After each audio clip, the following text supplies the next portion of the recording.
Lanta ahora, no desmaya, sea encorajar.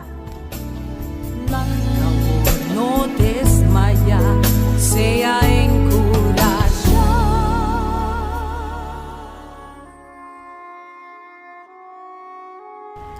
Palabra de Dios está vista en el book de Salmo, capítulo 118, versículo 8.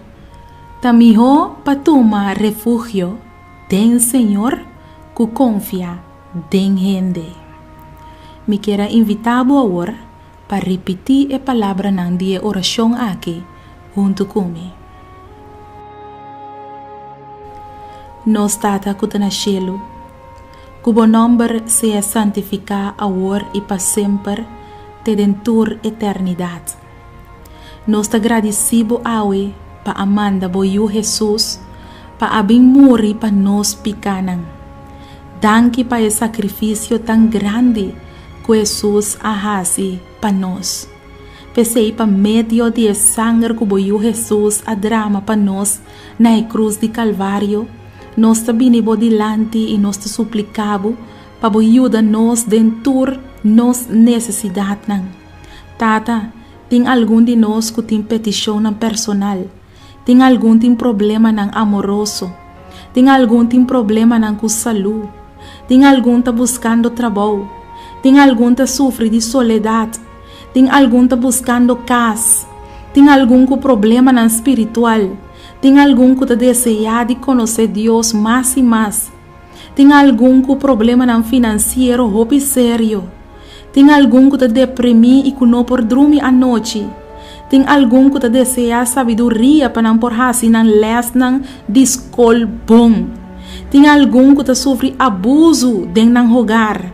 Tata, ta hopi ta e carga não que nós ta benta riba bo awe, pero nós não por caba de mencionar nan tur. Tata santo, nós só não por carga tur nos carga não. Ta pensei mi Deus ajuda nós.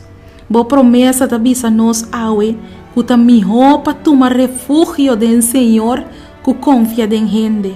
Senhor Deus, nós está buscando refugio cerca bo com internos coração. Ajuda-nos e salva-nos, ó Senhor. Nossa cansa de papia com gente over de nos problema não.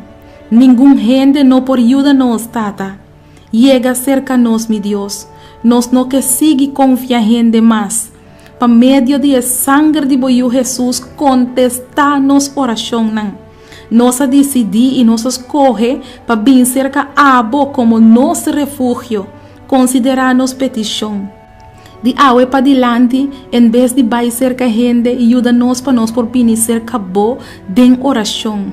Tata danke, Senhor, que abo si por ajuda-nos. Nos não te cansa de papia cubo nunca, oh nos Deus. Contestar-nos de acordo com boa vontade, da nossa oração, em nome de Boiu Cristo Jesus. Amém. No desmaya, sea encorajar. Boa puntra bo mes pa hopi anya, com bo mes Teresa, de maneira que Deus te contestava oração, bo que sa compahasi oração com fé fuerte e que bota move em mão de Todo-Poderoso, boa perde trabalho quizás e bota pedindo Deus para abrir porta de vida para outro trabalho, bota mester de contexto riba oração para situação difícil, reclamar com fé. E buki aqui lo mostrava compahasi oração com fé fuerte e que te pone que Deus não por queda sem reaccionar. Logo mira Deus move junto cubo den turbo problema nan e problema nan de mais grande e logo mira com Deus lo treze solução nan inesperada. Busca bobuki reclamar com fé. Escrevi para Naira Lin Felicia.